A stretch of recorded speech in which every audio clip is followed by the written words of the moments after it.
Hello, everyone, and welcome to Spoilers. Obviously, I'm your host, Joel, and with me today, Moses Moon, Hey, I'm back, everyone. Hello.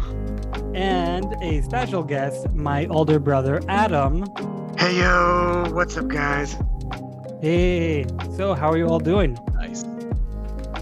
Oh, it's just grand just being back on the show. They just call him in, and I'm like, all right, I'm over here. Great. Is that Jamaican? Is that Scottish? We don't know. Is it cultural appropriation? Someone's going to be offended. We'll find out. Oh my gosh. And how are you, Adam? Yeah. I'm actually pretty good. I'm having a good day, which is a big surpriser in my world. Nice, So nice. yeah, how are you? How are you? How is our host doing? I am doing shitty, but Ah, I took your place, Adam. But no, I'm very excited for this podcast, for this episode. And before we get into it, I just want to mention that Adam and we have another podcast in Hebrew, same as this subject, just in Hebrew, called Spoiler Minastam. We talk about a lot of movies and shit like that over there in Hebrew. Mm. But today we are going to talk about the trailer that was released during Comic-Con, if I'm not mistaken, called Dungeons and Dragons: Honor Among Thieves. Mm. Now, before we get into it, I'm going to ask you guys, what do you know about Dungeons and Dragons? Well, okay, I'm not going to. What do you guys know about Dungeons and Dragons? How did you get into the world? Before you guys answer, I believe my answer is going to be the shortest. I don't know anything about Dungeons and Dragons. I heard about it, and what really got me interested in D&D is basically Stranger Things. Stranger Things talk a lot about D&D, and I do know vaguely the storyline. There are multiple storylines. Each one can do his own. But I know about Vecna thanks to Stranger Things. But other than that, Season 4 out now on Netflix. amazing season. But other than that, I am complete retard when it comes to D&D.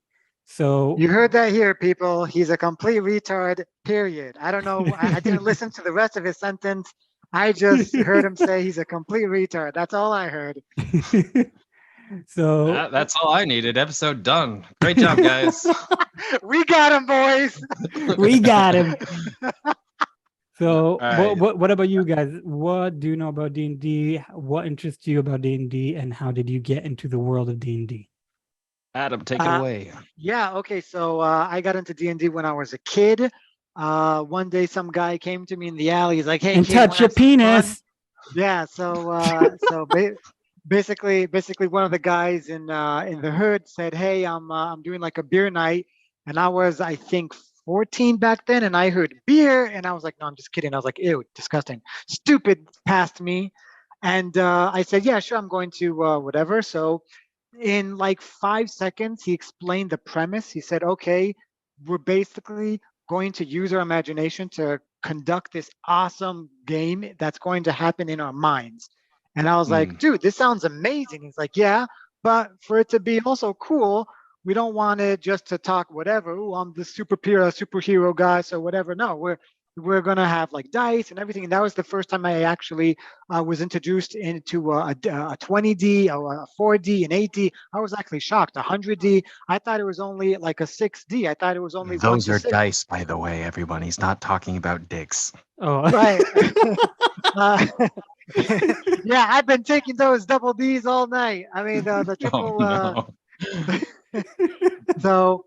So I was a clerk, a very Cleric. chubby. I A was a cleric chubby or a guy. clerk? Sorry, a cleric. I was a cleric. I I mean, you had could be a a clerk. Depends. maybe right, but no. In, in that scenario, I was a cleric. I had a morning star, and I was a fucking badass. And we played for a good um, I think for a few months actually, but then everyone started to like, I don't know, have a life or whatever. Hmm. That was the first encounter. The second encounter, I was still in my teens, but now I'm already like 19 or even 20. I I sat down with my friends and I decided to be the actual dungeon master.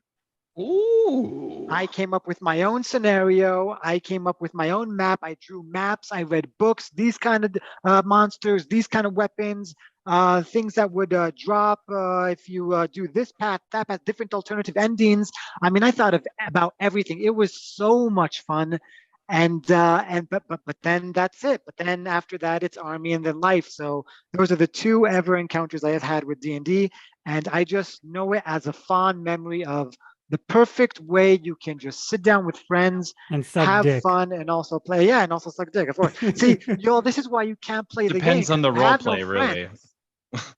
Well, yeah, Also, that is true. Mm. Yeah. Oh my goodness. So You guys what are about insane. what about you, Moses? What about me? Well, Dungeons and Dragons is life. It's not my entirety, but I am a DM. I am thankfully not the eternal DM, but 6 years ago I got into it. I discovered, well, first of all my friends were getting into it, and of course, growing up in a more traditional home, like Dungeons and Dragons was in the skirts of like the furthest thing I could even think about because I didn't even know it existed. And then like hearing a little bit about it, that was the devil's game. So, it's like I don't understand why it is, but if I ever encounter it, I'll be more critical thinking and whatever. Because my life didn't really. I was involved with drama and drama as in aka like the theater and cinema.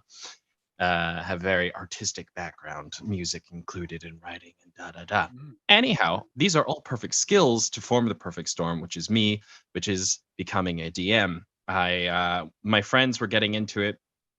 I just returned from the army and I was really bored at home back in Canada. And I was like, what am I going to do? And so a few of my friends were like, we're playing D&D. And I'm like, okay, cool, cool. They were farther away. And I was like, okay, fine. I need to see how this actually works. So I searched D&D online and I found Critical Role, which is a huge success right now. They started in the Geek and Sundry channel and then branched out and became their own thing on YouTube and Twitch. And they all incredible voice actors who we've heard in video games and in movies and in all sorts of things. You don't know anyone who's listening to this, and including you guys, you don't know, but you already know these people. That's how famous they are.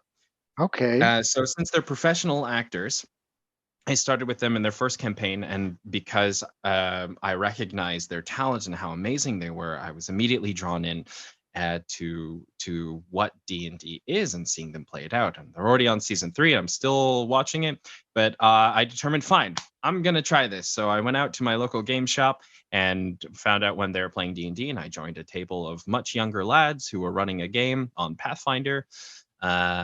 Which there are different systems, and one can say they're both D&D, but whatever. Anyways, so I played a character for the first time, and like because I'm very into it, saw that I could inspire the younglings into like making grander character choices. And after a few weeks of that, of course, it disbanded because of school, and I was an adult and had to do other things. So I was like, all right, cool. I like this. Now I need to carry this with me. I had already bought a few of the books, the DM, like the player's handbook and the uh, Dungeon Master's manual, and the monster manual as well. There's another name for it that's much cooler than that, but it exists.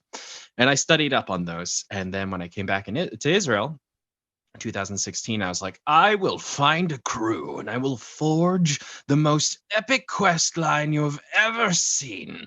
And so Nice. I slammed my wizard staff into the ground and summoned players out of thin air, people who I had met and who had shown interest. And I hosted a game for 2 years.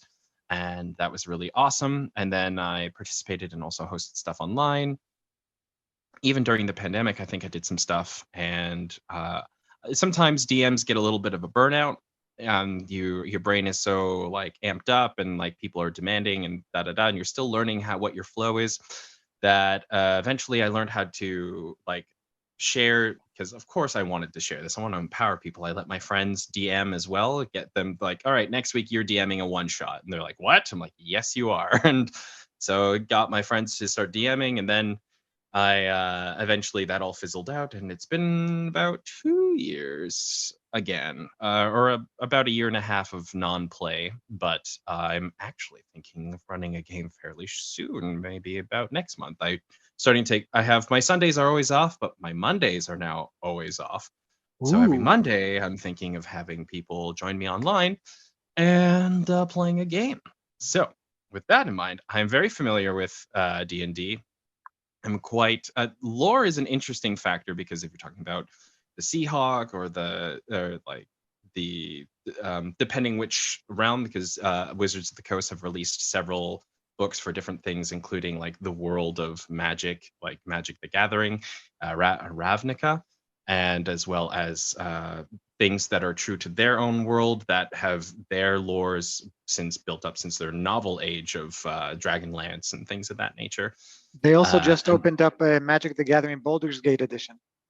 yeah, so Wizards of the Coast, especially with their release of 5e many years ago, has taken on many projects, almost like a Hasbro-ish kind of feel. Like, oh, is that a thing? And we're making it a world, but it's great. I love it. Even they've teamed up with Critical Role as due to their success and released their own, Wizard of the Coast and Critical Role. You can play in the world of Matt Mercer and so on and so forth. So when you want to talk about lore, there's so many things to go to, but there is definitely the baseline. So going back to the trailer, there's many things and juicy things to pick up from that is very interesting. So that is my long rant. So Nice. yeah, first of all, that's very awesome. So yeah, I wanted to know what do you think that according to the trailer, how true is that to the actual D&D? I know each campaign can do its own storyline, but the base should be the same. Well, what Wizards of the Coast have done with D&D is at least given a grounded place where spells and and items and various aspects of lore remain a constant to an extent. The world is to be interpreted by the DM any they want to. If you've looked in the past in past media, there have been 3 Dungeons and Dragons movies that are all horrible and all fantastic. I mean, I remember just one of them.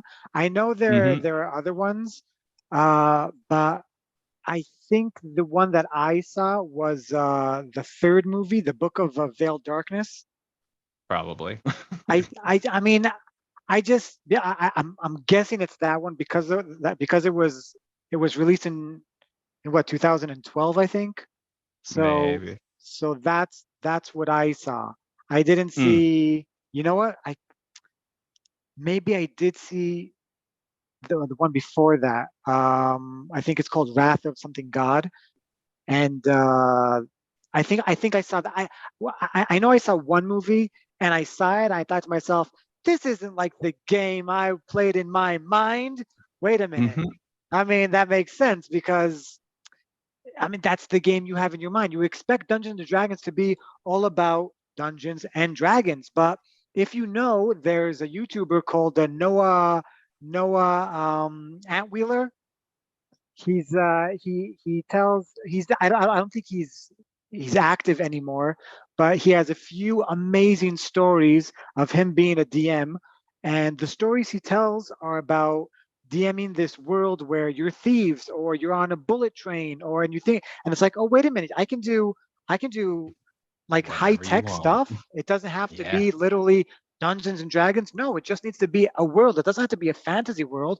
It just needs to be Mhm. a world where you go live it. It's basically a simulation of our world, but you want to have power ups. It's basically our life. And if we had power ups, I'm pretty sure life would be as fun as Dungeons and Dragons could have been. It's like, okay, Mm. Adam, you're going to have an interview. Roll 20. I got a 1. Well, you didn't pass the interview. Oh shit. You showed Okay. up without your pants, and there's Yeah. maybe a little pee stain. Well, hold on. Wait a minute. But Charisma check yeah, fail. exactly. I invested so much in charisma and in knowledge. Well, hold Well, on. then the question would be, it would be a natural 1 failure, but what's your modifier? Right, exactly. So not everything is immediately you fail. It's and that's what's so amazing about it. You can actually try to not weasel your way out of it, but let's just say you can Jew yourself out of it. If a Depends on the DM. Really if depends on your DM.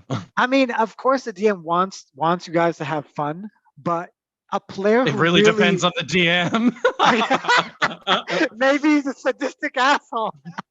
There are many horror stories. You can go to like r/Reddit/D&D stories, and you'll get all sorts of like from toxic DMs to toxic players. And like there's if you spend at least 5 minutes like YouTubing any a DM or like Dungeons and Dragons stuff, you're gonna find like, oh, the stereotypical players and their names, the actor, the lawyer, the da da da. Like you're just gonna find it all, and it's been around long enough that these are solid like solid points of like data points to be like, oh, I actually kind of like this.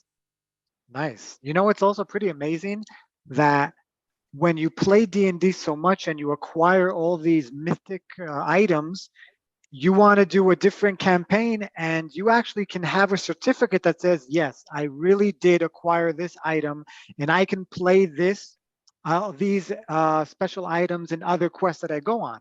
And That usually it's is at like amazing. conventions where Yeah, yeah, there's yeah, yeah, like yeah. a solid thing and there's different tables that you can join, and with those tables the DMs there are either all aligned under the conference and that they can hand these out because you can't, I mean, like depends. If you have like, let's say your character that you play in every campaign, like you can certainly bring them in, but you'd have to talk with your DM prior, let's say a house game, to be like, yeah, your character is way over leveled. Like, I can't just draw you in. It's better that you start a new character with this campaign that I can do whatever. Or they'd be like, yeah, bring him in. You know, this is a one-time thing. Have at her. Right, that makes sense. In regards to your question, looking at the trailer and looking at the past movies and these things, these are not as I understand them. There's nothing that's up to date that's like this is official lore. The movies are official lore. This is whatever. What I'm gonna say is that they've done their homework to an extent, and that they're taking off certain constants from the DM like manual and the player's handbook, and understanding like, okay, these are the things that we can play in this world to form, you know, the story. It's going to be a heist story with thieves, clearly, but you know, of a various assorted crew. They're not all going to be. There's clearly that this party is not specifically rogue characters. Rogues is an archetype that you can play within Dungeons and Dragons. You have your classes and you have your races. So mainly what we're seeing here is a very human-oriented world, uh, supposedly with monsters, and that they're taking on these archetypes. We have what's her face, who dies in every movie, playing the barbarian. We have, of course, they dragged Chris Pine into it, playing our bard question mark rogue character, as they mentioned that he plays the lute. And there are other things. There are other things we see, like a mimic. We see a black dragon, which has acidic breath instead of fire breath, and we see that clearly in the trailer, which was a nice touch. There is that constant, like with the rule with like, okay, we have the druid turning into an owlbear, but an owlbear is technically a beast and not a creature, so there's, you know, that kind of stuff. But I mean, hey, I'm not gonna be that asshole. Someone else is. I mean, it's just like they come up with their own world. So Mhm. who's to say it's that exact creature? I mean, Yeah, look at homebrew the potentially. George R. R. Martin where he did Game of Thrones. He did like what creature did he do? It wasn't a weigh-in. It was A he White did some Walker. no he A did some wyvern versus. no he did some creature. I think it was a chimera where Mhm.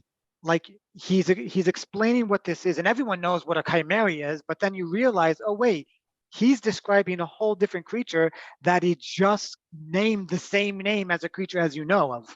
So Mm. it's his world. He can do whatever he wants. It's just like this is their movie. They kind of can do whatever they want, which is a True. good thing and a bad thing, because how is it that so far all these cool movies just suck? If they can do whatever they want. I mean, let's look at something that is kind of Dungeons and Dragons, the movie Warcraft, right? Hmm. with Trevor, what's his face, Ragnar, right? I mean, that's kind of like a D&D, but in Well, game every format. movie is like D&D. Even Ocean's 11 or 12 or 13, they're all D&D. That the Yeah, heist movies basically, are D&D. High adventure is usually D&D. So why Even do they sci-fi suck? is D&D. Why do they suck? Well, That you because they are that's horrible a DMs. you know what? Fair enough. That's you not a bad thing. The DM is the facilitator of the players. It's a shared or co-op storytelling. It's a different experience than what you have when you have something railroaded and set in stone as a book or a movie, because you have the chance factor, which is due to the die, and you have the players and people who are hopefully leaning into their characters. There's a nice diversity between, as a player, you don't know actually how much your character knows, and so you can roll into that as you talk to the DM. Hey, DM, would my character know this? Or and you'd be like, make a history check, etc., etc. And so the stories that are weaved can be quite chaotic or quite strange or quite narratively brilliant. um, and it all depends on who's at the table and how the dice are rolled. I think a quick anecdote is that the Dragonlance series, the books, were actually based off of a home game that the creators were actually playing. These are the people who are Wizards of the Coast, and they were playing a game, and then one of the people who were in there was actually basically recording, and then they probably edited some stuff to make it narratively more uh, compatible, and either carried off from that or continued with these storylines in order to actually write this grand narrative. And is abrasive. They're fun. They're not the best, in my opinion, of fantasy literature. But if you want to enjoy, and when you hear certain words being thrown out, like featherfall and things of that nature, be like, I know that. That's a spell in D&D.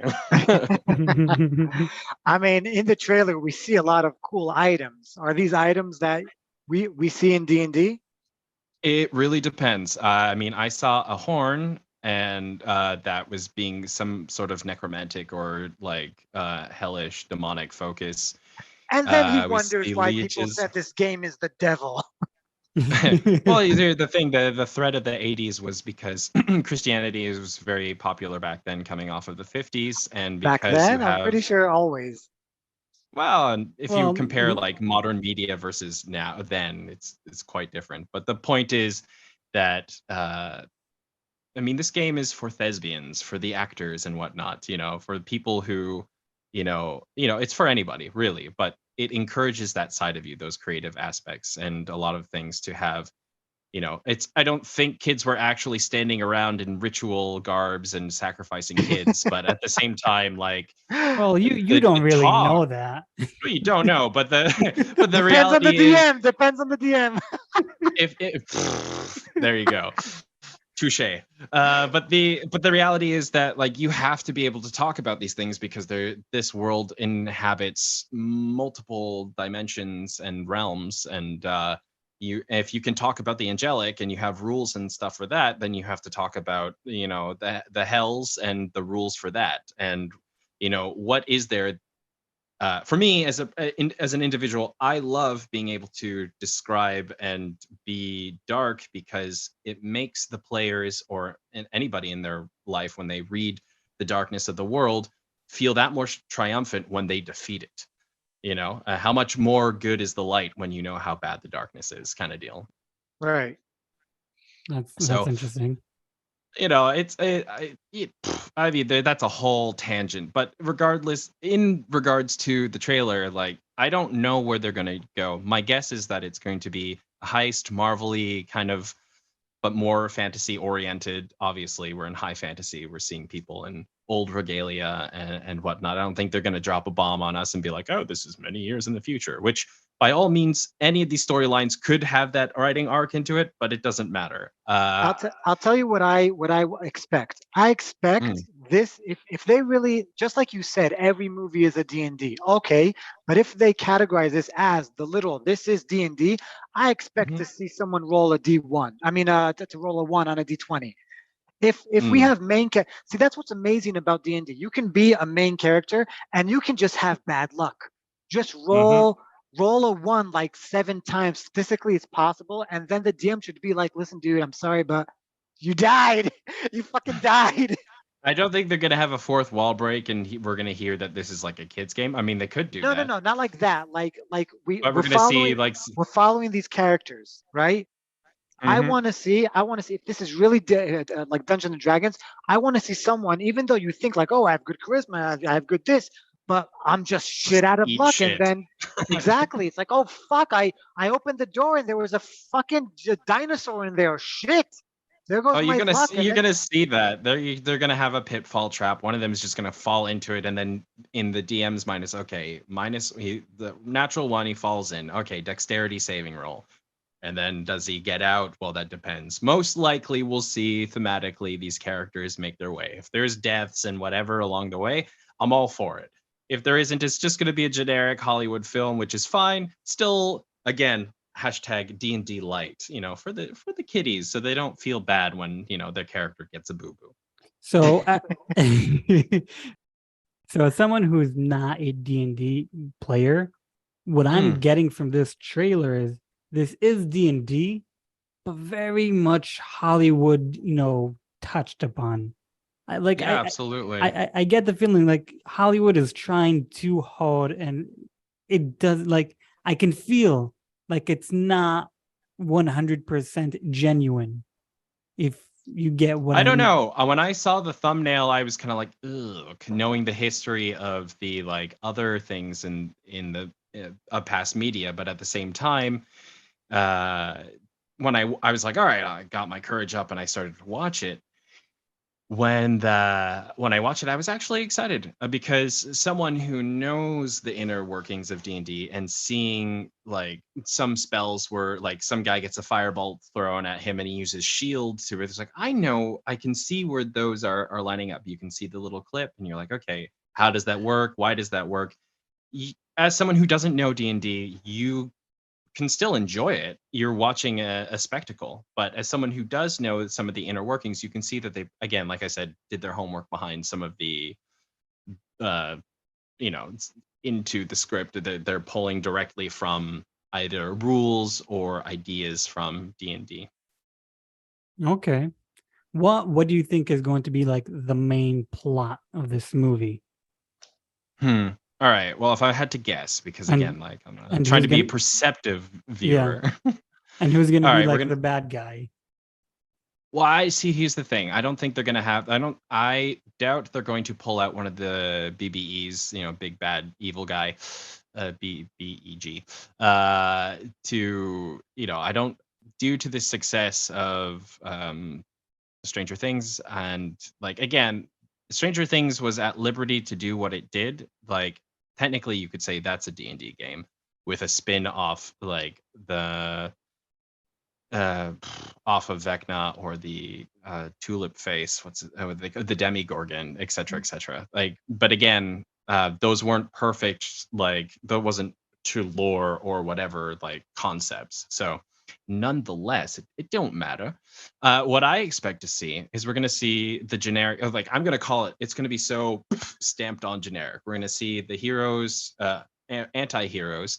We're going to have some establishing shots, making have so that we can fall in love with them or enjoy their charisma. They're going to barely escape their first heist, but make it, or they're going to botch it completely. Doesn't matter because it's going to propel them into the next thing. And then they're contracted to do this next thing. It goes off without a hitch, plus minus.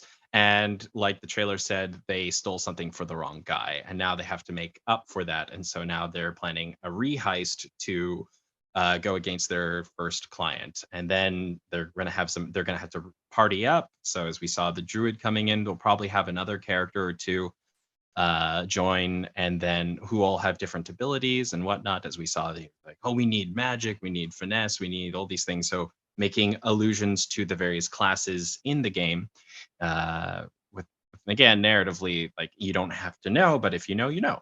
And then they're gonna do it, and either in the great climax, they're gonna stop the ritual or whatever. We see there's some sort of lich guy who's summoning, and he has a lich cult army type people. So it's gonna be. I don't think it. I think it's gonna be rather generic, but I personally think it's gonna be a lot of fun. I was hesitant at first, but I think I'm gonna walk into this movie expecting to enjoy it. Okay. Anyways, I'm going to expect a good movie, but I'm still getting like Hollywood vibes from it, which is when it comes to a mythical, world. I don't want to get that kind of vibe, but I hope I won't. I hope I won't get that vibe in the movie itself. We'll see. I mean, the CGI looks pretty CGI-y, and but a lot of money's been thrown at it, and you have Chris Pine narrating, so it's gonna be cliches like as As possible. fuck. But you know what? If you're okay with that, then you're gonna have a good time. Like you can, you can criticize it later for being weak in the writing and certain things, but they also have a wealth of things to draw upon. There was even a displacer beast I saw, which is really cool. I'm excited to see that, the panther with two tails. Yeah. So there's all sorts of little goodies that you can go home. You're like, oh, what's that? And then find a plethora of things to delve into and indulge your dirty, nerdy mind. Okay, I will definitely will watch the movie. I don't remember when the movie comes out. I think 2023. okay, so sometimes Next year. sometime Yeah. next year. But yeah, we'll definitely talk about the movie after we watch it. I did earlier this week, which was probably yesterday. I did see I did see a video on YouTube of a guy who did the longest campaign ever that is still ongoing, 40 years. Wow. I think I heard Jeez. about that. So he Wait, said, isn't that just life? yeah, it could be, but no, he's like insane about his game, and in such a way that he told all of the players, if your character dies, you die and you don't get to come back ever. So you could Oh be playing, shit. you can play for 20 years and then die, and then bye, man, you'll never come back, not even as a different character. And That's he cool. I and he respect that. and he told his daughter started playing with him when he was when she was 4 years old, and obviously as a daughter she will have boyfriends, and at some point her boyfriend's like, yeah, I want to play as well. And Oh, bad move, man. Bad move. so listen, he told his daughter, listen, these you are young, you have a boyfriend, and obviously you're not going to marry him, you will most likely break up. You break up with him doesn't mean I break up with him. If he starts playing, he starts playing for life. The only way out is once his character is dead. So Yeah. just so you know, if you want your boyfriend to play, he continues on playing after you guys broken up. And she was okay. And he said it was awkward at first, after they broke up, but they continued playing. And he said he's seen a lot of grown men cry because after like so many years for developing your character, and then you die and you can never come back, not even as it is, like, it's heartbreaking. I personally, I can't imagine it because I've never played D&D, but That's like dying in real life, but then knowing that you die. That's so horrible. Yeah. But no, I have to give like a lot of respect to this guy, like 40 years still running. And he, a lot of people show. He said he is in charge of 50 players up till now. D&D is really spectacular as it works in different parts of the brain, especially the creative aspects. But you find, oh my goodness, water break brought to you by Agua. Unsponsored. Good stuff.